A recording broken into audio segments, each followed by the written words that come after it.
당신은 가끔 옛 시절을 떠올리며 과거를 회상할 것입니다.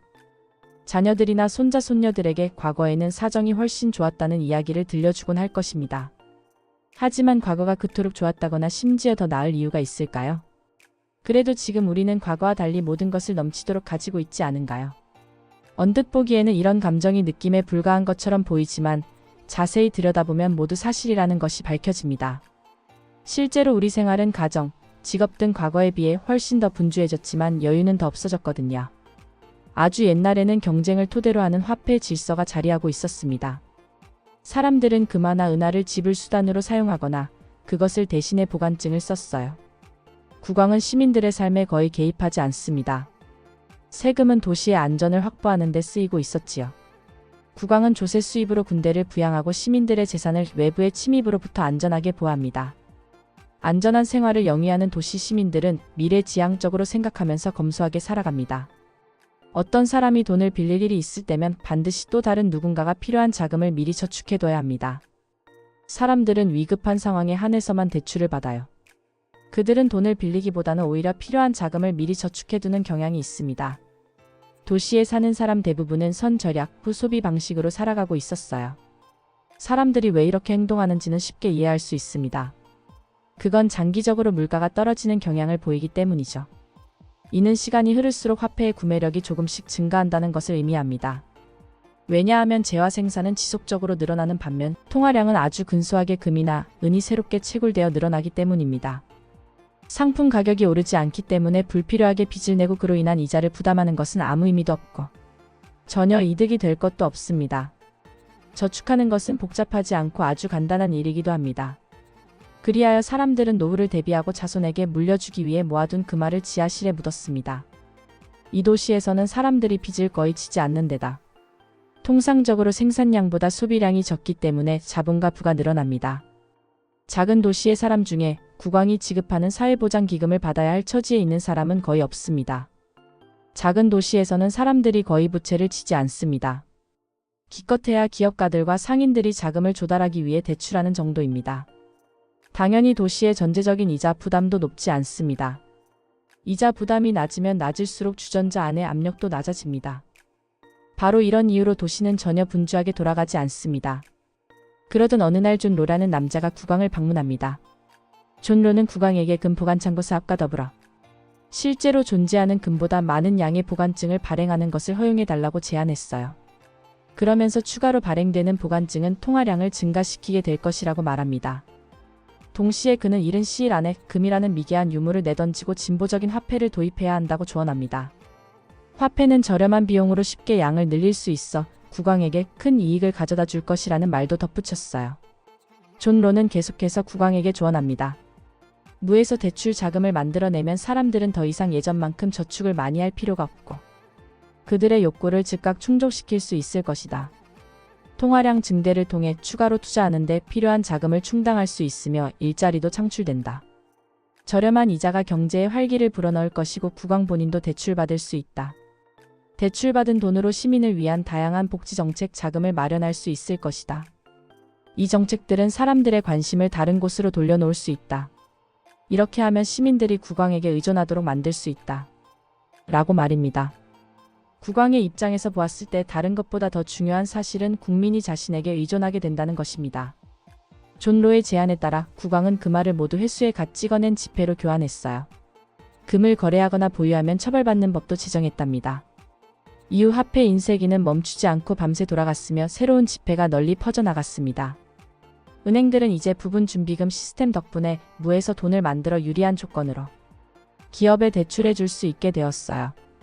금리가 떨어지고 기업가들은 너도나도 새로운 대형 프로젝트를 시작했습니다.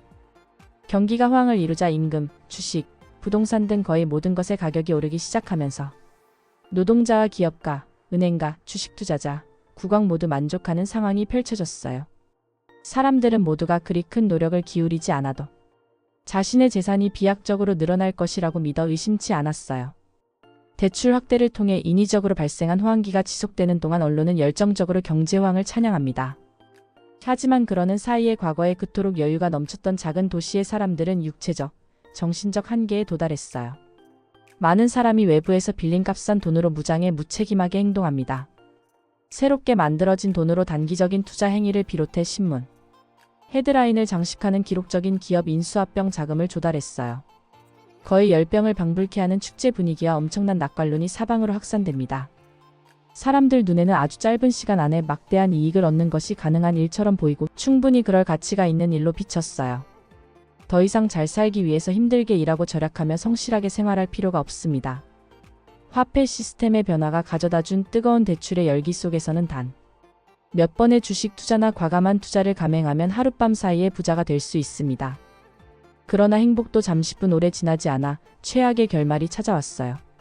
투기와 투자 거품이 불가피하게 꺼지는 상황이 도래합니다. 실질적으로 저축을 해서 새로운 투자 자금을 마련한 것이 아니라 새롭게 돈을 찍어서 자금을 마련했기 때문이죠. 경기 침체는 한 세대 전체를 곤혹스럽게 하면서 사람들의 사기를 꺾습니다. 복지와 부가 처음 형성될 때 그랬던 것만큼이나 빠른 속도로 거품이 꺼집니다.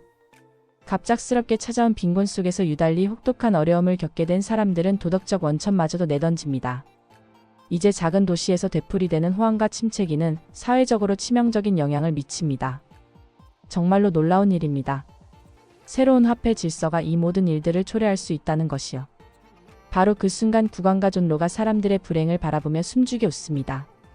경기 변동은 국왕에게 제대로 된 공격 포인트를 제공해 줍니다. 새로운 경제적 불안은 많은 사람의 생존을 위협하면서 지속적인 규제와 간섭에 필요한 연료가 될 것이기 때문입니다.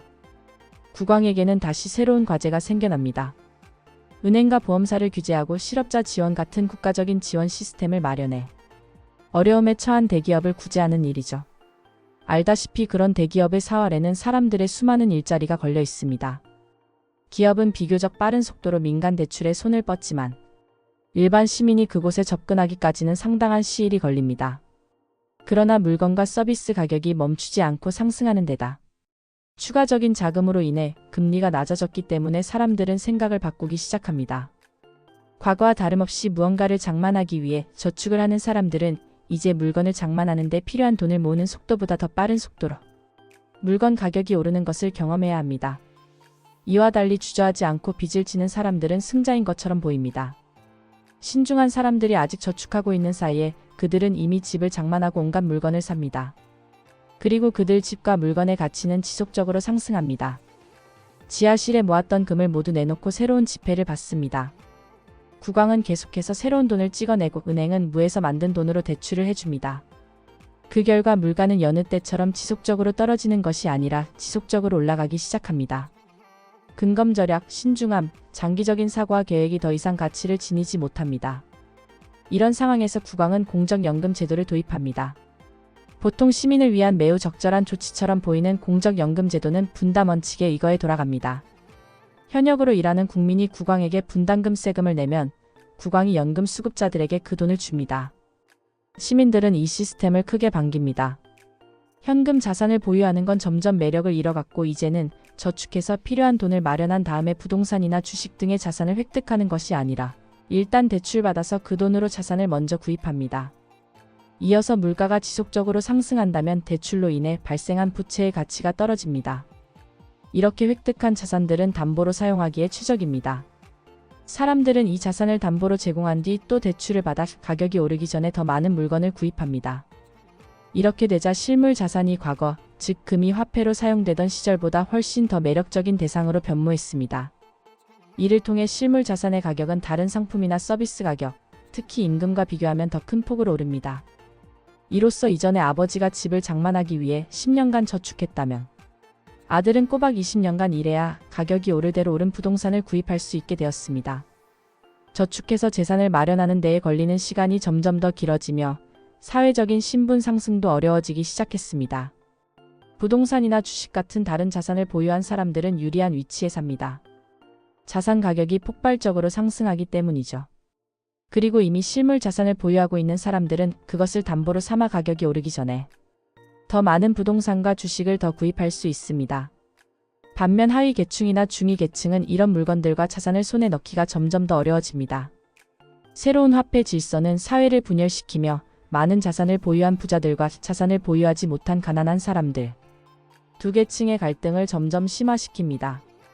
지폐가 한 사회의 문화를 완전히 뒤집어 버린다는 사실이 여전히 놀라운가요? 새로운 화폐 질서가 확립된 사회에서 가격이 오르기 전에 대출을 받아 물건을 살 수 있는 사람들은 과연 누구인가요? 과거에는 빚을 지는 상황을 불편해했지만 이제는 그런 불편함이 서서히 자취를 감추었어요. 오히려 값싼 돈의 달콤한 유혹이 많은 사람들을 대출자로 만들고 있습니다. 요즘은 거의 모든 사람이 빚을 지고 있습니다. 이자는 인간 존재의 표현입니다. 우리가 인간이기 때문에 이자가 존재하는 것이죠. 목표를 늦게 달성하는 것보다 빨리 달성하고자 하는 욕구는 본능입니다. 인간들은 미래에 얻게 될 재화보다 지금 존재하는 재화를 더 선호합니다. 예컨대 10년 후에 가질 수 있는 돈보다 현재 내 손안에 있는 돈을 더 좋아합니다. 이제 그 작은 도시의 사람들은 자신의 집을 장만할 때 돈을 빌렸던 은행에서 사업 자금을 빌리고 생활비를 빌리면서 점점 더 강하게 은행에 종속되어 갑니다. 그리고 이런 은행들은 권력을 끌어당기죠. 새로운 돈의 원천에 특히 가까이 다가가 있는 사람들은 바로 국왕의 친구들입니다. 그들은 부지런히 새로운 은행과 대형 산업체를 설립합니다. 새로 만들어진 돈으로 많은 문제를 해결할 수 있을 것이라는 믿음으로 대담하게 행동하죠. 치솟는 자산 가격을 따라잡기 위해 많은 사람들이 빠른 시간 안에 많은 돈을 벌어들이는데 혈안이 됩니다. 개인들은 보수가 더 높은 곳을 찾아 예전보다 더 자주 회사를 옮겨 다닙니다. 그럼 국왕은 어떻게 되었을까요? 국왕 또한 부채를 지기 시작했어요. 그는 존 로의 조언에 따라 시민들을 위한 다양한 사회복지 프로그램을 고안했습니다. 누군가가 실업자가 되거나 병에 걸릴 경우를 대비하고 양육 보조금 제도도 만들었어요. 국왕은 매일 새로운 아이디어들을 생각하게 되고 이를 위해 전문가들로 구성된 위원회도 만들었습니다. 이들은 모두 국왕에게 빵빵한 보수를 받아요. 그대가로 전문가들은 국왕에게 어떤 제도를 새롭게 도입할 수 있을지, 그것을 어떻게 조직하면 좋을지 계속해서 제안하게 됩니다. 경기 침체기에 기업이 단행하는 첫 번째 조치 중 하나는 직원들을 해고하는 것입니다. 직원들은 대출 이자로 경제적 운신의 폭이 매우 좁아졌기 때문에 일시적으로 일자리를 잃는 것만으로도 가게는 빠른 속도로 어려움에 처하게 됩니다. 국왕은 궁극적으로 자신과 자신이 제공하는 사회복지 혜택에 사람들을 종속시키려고 합니다. 국가는 우리에게서 돈, 시간, 그리고 최근에는 우리의 아이들까지 빼앗아갑니다. 그렇게 해놓고선 한껏 너그러운 모습으로 150가지가 넘는 다양한 가족 정책을 들고 오지요. 하지만 그래봐야 국가가 과거에 우리에게서 먼저 빼앗은 것을 돌려주는 것에 불과합니다. 실제로 국가가 통제하는 화폐 시스템은 좋은 화폐에 익숙한 사회에 문화적 충격을 줍니다. 사람들은 일찍부터 부채의 노예 신세로 내몰립니다. 사람들은 허덕이며 훌쩍 뛰어오른 물가를 뒤쫓고 있습니다. 그리고 다시 대출을 받아 높아진 물가를 더욱더 위로 끌어올립니다. 사회는 물질 중심주의적 풍조가 만연해지고 투자와 대출이 인생의 중심이 됩니다. 과거의 사람들은 그 말을 현물로 저축했지만 현대인은 위로 헤엄쳐 가려면 빚을 지고 투자에 많은 시간을 할애해야 합니다. 부채 경제에서 시간은 곧 돈이기 때문에 여가, 문화, 스포츠, 가족을 위한 시간이 점점 줄어듭니다. 따라서 타인에게 종속되지 않으려면 최대한 신속하게 많은 돈을 벌어들여야 합니다. 작은 도시의 사례에서 한 세대 안에 진행된 일은 현실에선 지난 100년 동안에 걸쳐 일어난 일입니다. 그리고 아직도 끝나지 않았습니다. 근본이제 파기와 부분 준비금 시스템에 기초한 국가화폐, 즉 실물을 기반으로 하지 않는 국가화폐는 사람들의 태도를 지속적으로 변화시켰습니다. 인플레이션을 유발하는 화폐는 필연적으로 부채 경제를 초래했으며 금융산업과 모든 것을 제공해주는 국가에 대한 국민의 종속성을 강화했습니다. 그리고 이 두 가지는 은밀하게 세력을 확장해왔습니다. 부채의 노예라는 비참한 처지는 화폐로 지탱되는 복지국가 개념과 합세해 사람들의 기반을 뿌리째 뽑아버렸습니다. 사람들은 자신의 생계를 지원해주는 국가에 종속되면서 이웃, 특히 가족으로부터 도움을 받지 못하고 있습니다. 사회적 유대관계도 무너지고 있습니다. 사회를 결속시키던 윤리적 접착제가 끈기를 잃었습니다. 가치와 규범은 가정을 통해 전달됩니다. 그러나 나쁜 화폐와 복지국가라는 개념이 가정을 붕괴시키면서 도덕적 위기와 가치의 위기를 부추기고 있습니다. 한마디로 나쁜 화폐는 사람들을 점점 더 종속적이고 미성숙하고 비자립적이고 경솔하고 무자비하고 이기적이고 물질적이고 가식적으로 만들고 있습니다. 결국 사람들의 기반을 흔들고 사회적으로 고립시켜 스트레스와 우울증에 시달리게 합니다. 왜 그들만 부자가 되는가? 이 책은 부의 불평등과 부자가 되는 시스템에 대해 경제적, 철학적 관점에서 분석했습니다. 저자들은 현대 경제 시스템, 특히 중앙은행과 화폐 시스템이 어떻게 일부 사람들에게 부를 집중시키는지 설명합니다. 중앙은행의 화폐 발행 정책 양적 완화, 금리 조정 등은 부의 불평등을 심화시키고 결국은 중산층과 서민에게 부담을 전가합니다. 특히 부자들은 세제 혜택을 통해 자산을 축적하고 이는 사회적 불평등을 더욱 심화시킵니다. 이 책은 단순히 왜 부자가 되는가라는 개인적 성공의 비법을 다루는 책이 아닙니다. 대신 현대 경제 시스템의 구조적 결함을 날카롭게 파헤치며 부의 집중 문제를 심도 있게 논의합니다. 저자들은 경제학적 논리를 바탕으로 부의 불평등이 어떻게 심화되었는지를 분석하며 특히 중앙은행의 역할과 화폐 시스템의 문제를 명확히 짚어내고 있습니다.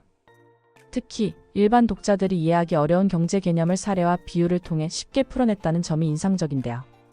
그러나 대안으로 제시된 탈중앙화 화폐화 시장. 자율성은 현실적인 실행 가능성에 있어 논란의 여지가 있어 보입니다. 현대 경제 구조에 대해 깊이 이해하고 싶은 사람, 부의 불평등과 관련된 철학적, 경제적 논의에 관심 있는 사람, 주식이나 가상화폐 투자에 적극적인 사람이라면 이 책을 꼭 읽어보세요. 자본주의 시스템과 화폐의 흐름을 한눈에 파악할 수 있는 뜻 깊은 책입니다.